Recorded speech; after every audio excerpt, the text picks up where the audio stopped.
Greetings, salutations, and love from all around, from the Most High, all the way down here to Atlanta, Georgia, or as we like to say here in Decatur, where it's greater. I am Dr. J. Gideon Winfrey, licensed therapist. Thank you so much for tuning in to another episode of Sound Mind, okay? Thank you for your support. Thank you for the love. Thank you for the sharing, the resharing. Thank you for the comments. Just thank you for being you in your entirety. Just such a blessing to Sound Mind, myself, the Sound Mind family, and the Hope TV family. Thank you so much, so much, so much. So I always want to start off by thanking you all, but most importantly, the Most High God, Yahweh, for being who he is to myself and to all of us. And so we want to go ahead and make sure everything is decent and in order before we start any episode and any show, okay? So with that being said, let's go ahead and bring this thing right on home, because today is going to be our third episode, part 3 of the psychology of temptation.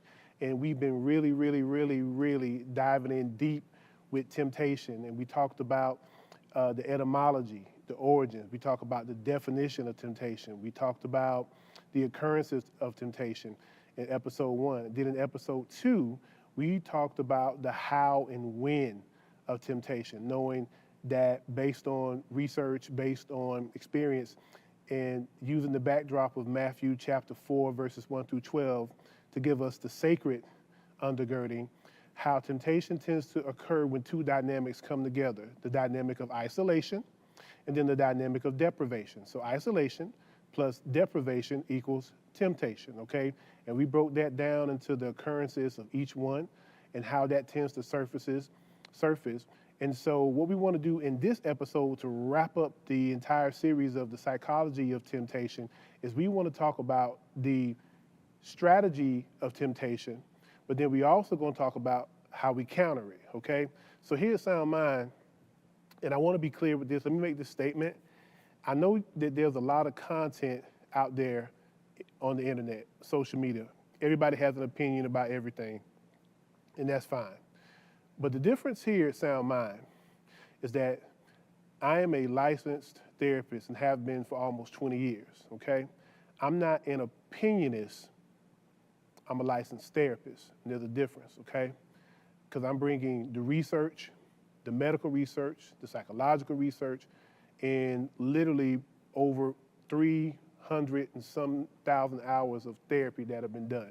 So I want you to know that what you get here is not just my opinion. It's not my opinion, actually. It's inspirations from God based upon what I've seen in a 26-year career, okay? So you're getting some good quality content here that virtually for free. It's only going to cost you time, unless you want to come see me one-on-one for therapy, which is perfectly okay as well, so we can go a little bit deeper in that content, okay? So I want to give you tools, okay? So since we talked about the origins, definition, the hows and the when, now we're going to get into the strategy and how we counter it, okay? And again, using the backdrop of Matthew 4, verses 1 through 12, and kind of bring it on home, okay? So, quick recap of the story. So we all know that, okay, once Jesus had been baptized by John the Baptist, God from heaven said, "This is my son with whom I am well pleased." So now he is being confirmed by his father, which that's a different episode. We'll touch on that later. He had been confirmed by Father God, and then immediately he was led into the wilderness, isolation, and he fasted and was hungry, deprivation, okay? So once he was isolated in a state of deprivation, here comes Satan to tempt him, okay? So we're going to look at the 3 strategies and counter strategies of temptation, okay? So rock with the good doctor and see how this is applicable to your life and helps us to be able to stay out of situations of yielding to temptation, okay? So, all right, so now we got Jesus being isolated, state of isolation, deprivation. Here comes Satan trying to wreak shop, taking advantage of the fact that he's isolated by himself, and then also because he's in a state of deprivation. Go back and get that. Taking advantage of the fact that he's isolated and in a state of deprivation. Because a lot of times that's when temptation tries to come at you hardest, when it is appearing as if you're isolated and you're deprived, okay? Think about from a dating aspect, you know, pet peeve of mine that I hear in therapy often is, matter of fact, I have a patient who lost their spouse, and in losing their spouse, like not even a month later, people were contacting them for dating opportunities, recognizing that they were isolated and having the opinion that this individual was deprived, completely out of order, such not the appropriate and humane thing to do. But that's where Satan shows up. So in this instance, the first strategy of temptation is what I call turn these stones to bread, okay? The first strategy of temptation that temptation tries to leverage is asking us to turn stones into bread. So what Satan had done was basically he looked at Christ and was like, oh, okay, so you hadn't ate anything in a while, so you got to be hungry. So since you're hungry and you got this power, turn these stones into bread, okay? So how do we break that down in the secular realm is that's the stage or the strategy, what I call deprivation declaration, okay? Deprivation declaration is the first strategy of temptation that temptation tries to use. And when we say deprivation declaration, basically what we're saying is when we're told that if and since we are deprived and isolated, we should do whatever to get that need fulfilled, even if it's wrong, okay? So deprivation declaration is basically when we're told that we are deprived and isolated, and since we are deprived and isolated, do whatever it is to get that need filled, even if it's wrong. That's basically what Satan was telling Christ. He knew that Christ was the all-powerful God in the flesh, and that he had the power to do it. So what Satan was saying to Christ was, if you got this power, since you have it, because he recognized that he had the power, since you have this power, turn these stones into bread. So basically, if Christ would have done that at that time, it would have completely threw off the entire purpose of why he was here. But Christ being who he is and being up on the ways of the enemy, he came back with what I call the counter strategy. And the counter strategy was when Christ said, man should not live by bread alone, okay? So when we talk about that counter strategy, that's what I call explanation factualization, okay? And explanation factualization is when we state why we will not do whatever or do anything wrong to fulfill what we are deprived and isolated of. We recognize the isolation and deprivation, and we will feel it, but we'll feel it the right way, okay? I love how Christ gave us the example of how when temptation comes, basically saying, you don't have it. So since you don't have it, do whatever in your power to get it. And Christ was like, yes, I have the power. You can't question that, but it's a certain way that I'm gonna go about getting it that's gonna be right, decent, and in order. So when you experience isolation or deprivation, what we wanna do is come up with strategies that we just don't run out and fulfill it, okay? I think of sometimes in marriages when you have a partner that gets sick and they're not able to do certain things. So Dr. Miles Monroe said something that was so monumental that I share with my couples, and it resonated with me so deeply. He said that if you can say why you love your spouse or your mate, you just put a condition on your relationship. And the example that he used was, he said that if you say, well, I love how my wife cooks, what if one day she can't cook? If she can't cook any longer, then at that point, you've just made a condition on the love that you will extend towards your wife. Or if you say, I love the fact that my husband is a great provider. What if the day comes and he can't do it? Then at that point, you've put a condition on the relationship. So in that context, when you talk about turning stones to bread, which is what basically Satan was telling Christ, is in the event that we're not able to get a need fulfilled in the traditional way, it does not give us the right to go out and have it filled any old kind of way, as my mama would say, any old kind. You don't get the right to go and do that, okay? So we will get the need met, but we'll get it met the right way. So that's what's important. So understand that the first strategy of temptation is to get us to turn breads into stone. Basically, do whatever, since you're deprived, since you're isolated, do whatever to get what you want. It's within your power. But then we come back with, while I do have the power, and I do recognize I may be isolated, and I may be even a little bit deprived, but I'm gonna go about getting that filled the right way, okay? All right, so that's strategy number one. And the counter strategy. So we don't just take licks from the enemy, we give it back, okay? So we want to make sure we can take a punch, but we definitely know how to give a knockout one in return, okay? All right, so we got our first strategy and our first counter strategy. So let's go to the second strategy, okay? Now the second strategy comes from the second temptation attempt that Satan made with Christ. And basically, this second strategy is what I call throw yourself down, your foot won't strike a stone, okay? So in this second temptation, Satan, he took Jesus basically to his high point and said, hey, you know, throw yourself down, and the way it's written, you know, angels will come down and, you know, you won't get hurt if you throw yourself down because the angels are going to come and scoop you up. So you won't have anything to be concerned about. So just jump.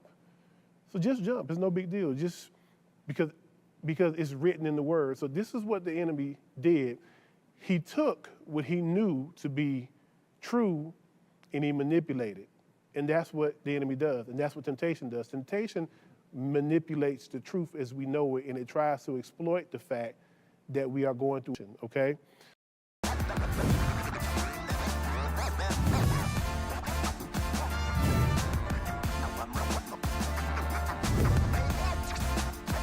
I know you just talked about how you didn't hear of that many people traveling or whatnot, but was there a specific inspiration for writing a book about it and creating content about being a Black traveler? I barely saw any Black person, blogs, YouTube videos of anybody who looks like us traveling abroad. Mm-hmm. And it's kind of one of those situations where it's like, okay, either put up or shut up, basically. I've been thinking for a while, thinking, okay, what's a little something I can do on the side or a little change on the side that hasn't been done before? And I thought about it, like, wait, no one's really wrote a Black travel guide for another country. And so I took that last summer to go out almost every day, going out, taking pictures, doing research, all that jazz. And that's what led up to writing the book, our first book.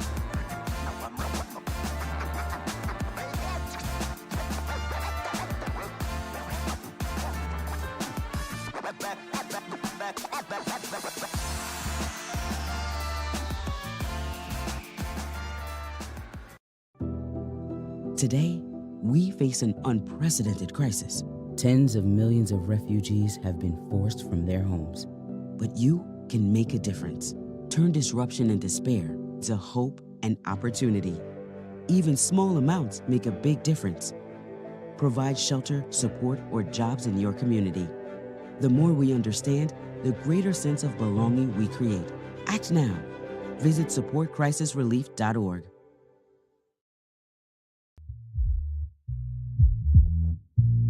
This was about 2 weeks ago when I hooped.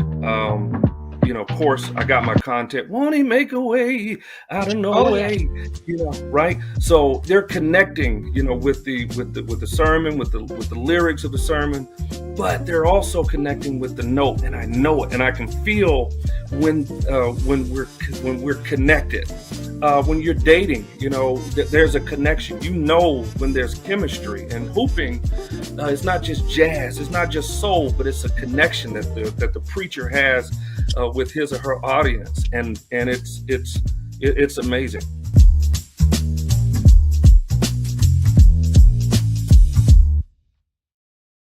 So the first terminology that I want to use in terms of how we define this second strategy of temptation is what I call alteration factualization.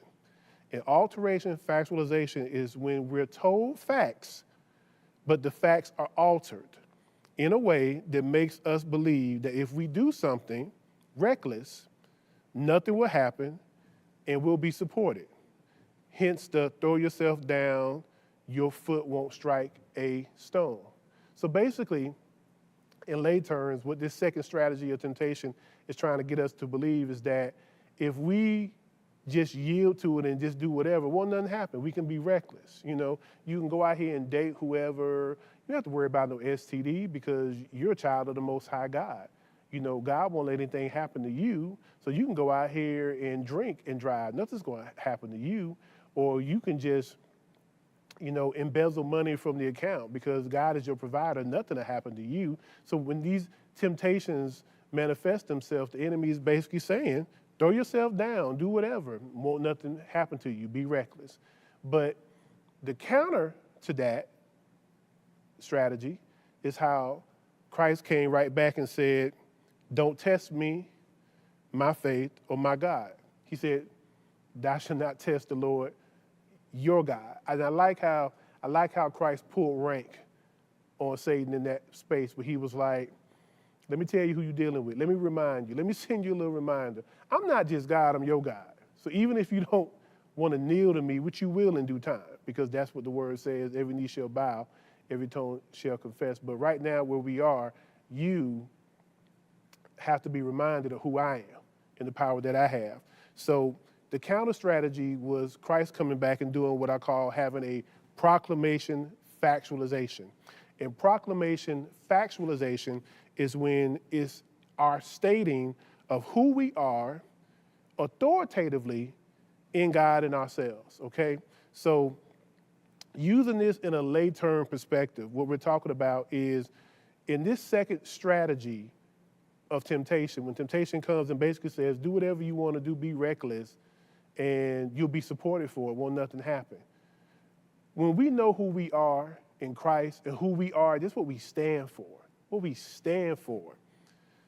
That's how we counter that. We're proclaiming the facts of our life. Because we are a man and woman of God, because we are a faithful husband and a faithful wife, because we love our parents and we want to be good children, even though we may feel isolated and even deprived, we're not going to be reckless in getting that met. Okay? So basically, don't even have that conversation with me. Look at your circle. Now, I said this in season 6, and I want to give a big shout out, a love to who I call my 3. And we'll do an episode on who your 3 are, because I always say a person should have a 12 and a 3. My 3, I love them, I love them, I love them to death. Dr. Carlos Brown, Pastor Devon Ward, and Vincent Moore. These are my 3. And these are the men in my life that if I turn to them with anything that might be going on in my life, they're never going to tell me to be reckless. They're never going to tell me to do anything that could compromise who they know I am as a man of God, who they know as I am, who I am as a husband and as a father, okay? So there's no reckless men in my life. So because of that proclamation and factualization, they pour that back into me. So I pray that you have people in your life that will give you proclamation, factualization in your life, so you can look at situations and circumstances when you're going through and just be reminded of who you are and what you stand for, and that certain things you just not even going to tolerate, because that's what Christ did in this particular episode, the second temptation, when the enemy came and said, hey, throw yourself down, won't nothing happen to you, angels going to come and rescue you. Don't even worry about it, your foot won't strike a stone. But Christ came back and said, don't test me, don't test or try the Lord your God, okay? So don't even try me. Don't even try me, okay? That's proclamation, factualization, okay? So let's go into the third and final strategy of temptation, and we're going to also come with our third and final counter strategy, okay? Now, our third and final counter strategy that temptation tends to come at us with is what I call visualization declaration. And in this third temptation, Satan took Christ to the pinnacle of a temple and showed him all of the kingdoms of earth. And he said, all these things you can have if you fall down and worship me. Look at all these things you can have if you fall down and worship me. All these things you can have. Look at all of this, that, and the third you can have if you fall down and worship me, okay? So this was a practice that temptation brought into, again, calling it visualization declaration. And we define that as when we're told to look at all the things that we can have if we give in to the temptation and worship the things that we are deprived and isolated of, okay? Look at all the things that could happen if you went on a date every day of the week. Look at all you could have, all the attention, your phone ringing, people texting you. Look at all the things you could have if you just worship that. Just give in to it. All the things that could happen if you If you left your family, you wouldn't have to be worried about, providing. You wouldn't have to feel unappreciated or invisible. All the things you could have if you just walked away from your job. All the things you could have if you just, told your supervisor where they could go and how quickly they could get there. All these things you would have if you just gave in to this isolation and deprivation. And that's what temptation would try to leverage itself. But then Christ came back with the counter strategy of all counter strategies. He came back and he gave what I call a directive-authoritative proclamation. A directive-authoritative proclamation. Because he came back to Satan, he said, "Go away, Satan. You worship the Lord your God and serve him only." He wasn't even trying to have a conversation. It was, he gave a directive with authority to tell Satan, "Get on up out my face." Now, I love the progression from temptation 1 to 3, because temptation 1, he didn't mind casually talking back to the enemy. He spoke to the author of confusion. He spoke back to the enemy. But you see, between temptation 1 to temptation 2 and by temptation 3, he had enough. So one of the things that I try to promote in my practice is that sometimes you can only talk to people for so long and so often. When you see that they're going to attempt to continue to try you, after you've put your foot down, you got to tell them, "Go away. You can't be in my life. I got to block you on social media. I got to block you from calling me." Or if you just persist from being invasive in my life, there are legal means to take care of that as well. So there was a directive and an authoritative approach that Christ made in that proclamation when he told him, "Go away, Satan. You worship the Lord your God and him and serve him only." That's it. It's nothing else for consideration. Now I'm telling you to leave. I'm done with you. Okay? So what aspects of your life do you feel like you need to tell people, "I'm done with"? What do you need to tell yourself you're done with? I'm done with being considered an option for you. I'm done with being considered the comma in your life when you've been the period in mind. I'm done with you getting to me when you have the opportunity to, or when it's convenient for you. I'm done with being told to just suck it up. I'm done with being told that this position only pays this much money when I see people getting increases all around me that don't put in the work. What have you been told that you have to just deal with, that you have to get to this point to say, "I will not accept that. I do not want that in my space"? And are you prepared to put the action steps in line for you to get to the places that you want to go, okay? So with the counter strategy, that directive authoritative proclamation, we define that as speaking and acting with authority. Key word, key phrase. Speaking and acting with authority, stating and commanding the immediate removal of anyone or anything that wants to present itself to be asking or requesting you to give your life for it. Okay? So again, when we talk about the directive-authoritative proclamation, okay, which is our counter strategy, okay, is when we speak and act with authority, stating and commanding the immediate removal of anyone or anything that wants to present itself to be asking or requesting you to give your life for it. Anything that asks you to give your life for, it has to go, bottom line. Bottom line, the only things that we give our lives for, Christ and our family. And even that has a respective role and balance to it in that context, okay? Surviving and thriving in a pandemic in a lot of different areas is such a needed topic that a lot of people aren't discussing, especially in the Black and Brown communities. Today, we're talking about caregiving and self-care.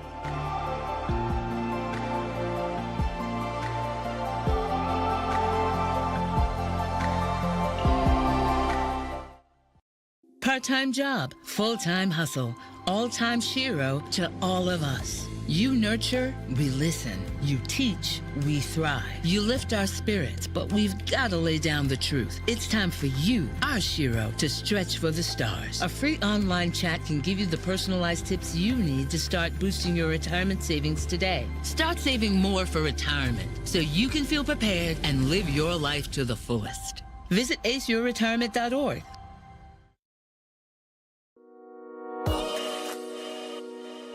We got a Southern classic. We're going with some fried green tomatoes. Cornmeal mixture. Let's cover it up.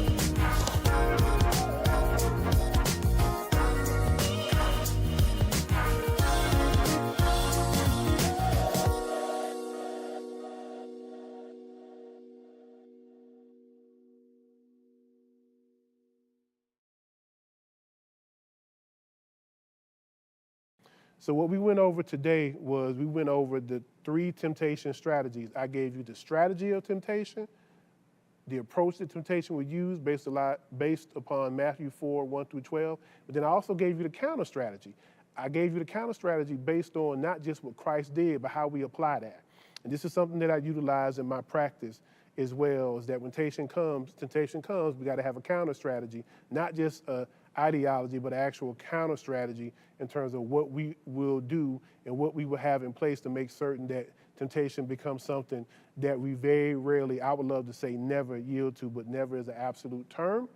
And I try not to use those terms, but I would love to say that we never yield to it when we apply these principles, okay? So that wraps up the series. We took 3 episodes to do it, but I feel in my heart that you all got a lot of great information that you can actually apply and you can start looking at your life. So the summary of episode 1, 2, and 3. In 1, we went over etymology, origins of temptation. We went over definition. We went over occurrences, okay? In episode 2, we went over in great detail the how and when of temptation. Remember, temptation comes through isolation. That's the how. When does temptation come? When there's deprivation. And remember, our corresponding theory is isolation plus deprivation equals temptation, okay? And then today we went over the strategies of temptation in terms of when temptation comes, it's gonna come in these 3 ways. It's gonna come and ask you to turn bread into stones, to throw yourself down, and your foot won't strike a stone. And then it'll also tell you that if you fall down and worship, then it will give you all these things in this kingdom, okay? So it addressed these 3 strategies, but we gave you counter strategies in return, okay? So when the enemy hit you, you're able to hit him and hit it back with a knockout punch, okay? Because after these 3 temptations, Satan left. See, the thing about temptation and the enemy, he don't like when he can't get his way, so he ain't gonna stay long. So all you gotta do is just go a couple of rounds with him. Go a couple of rounds with him, go for that knockout punch, be declarative in how you get down with him, and eventually you're able to overcome and to win. And the beautiful part about how this temptation story concludes with our Most High Savior Christ is that as soon as Satan left, then angels came to minister to him. So the help came after he was able to go through temptation and successfully overcome it, okay? So what I want to do is, in summary, the areas that this addressed as far as the mental health dynamic, because you said, okay, Dr. Winfrey, this is good, but specifically, how can this be applied in a mental health regard? The way that you apply this in a mental health regard, these are the areas that it would be applicable to. Relationships, anxiety, self-esteem, addictions, eating disorders, emotional management, and impulsivity control, okay? So those are all the areas that this could be applicable to from a mental health regard, so that you can apply that in any one of those areas. If this has moved you in any way, shape, form, or fashion, please feel free to reach out to us at Hope TV. We would love to hear your comments and feedback. If you're interested in therapy, please contact me. I would love to be your therapist. My website is Valiant Therapy, VALIANT THERAPY, valianttherapy.com. It has a information link where you can just send your information, and I would love to speak to you one-on-one about what we can do to get you to higher ground together by utilizing these principles and making them tailored and personal to you. So in summation, keep in mind, isolation plus deprivation equals temptation. So thank you so much for your viewership today and for going on this 3-episode ride. If you hadn't watched all 3, go back and get it because it's some great content. And as always, thank you, and may the Lord bless you and keep you. May he make his face shine upon you and be gracious unto you. May he turn his loving smile and countenance towards you, blessing you in your going outs and your coming ins, and may he give you shalom peace. I am Dr. J. Gideon Winfrey, licensed therapist. This has been another episode of Sound Mind. Thank you so much. We'll see you for the next episode. May the Lord watch between you and me while we are away from one another. Take care. Love y'all. Be blessed. We'll do it again soon. Bye.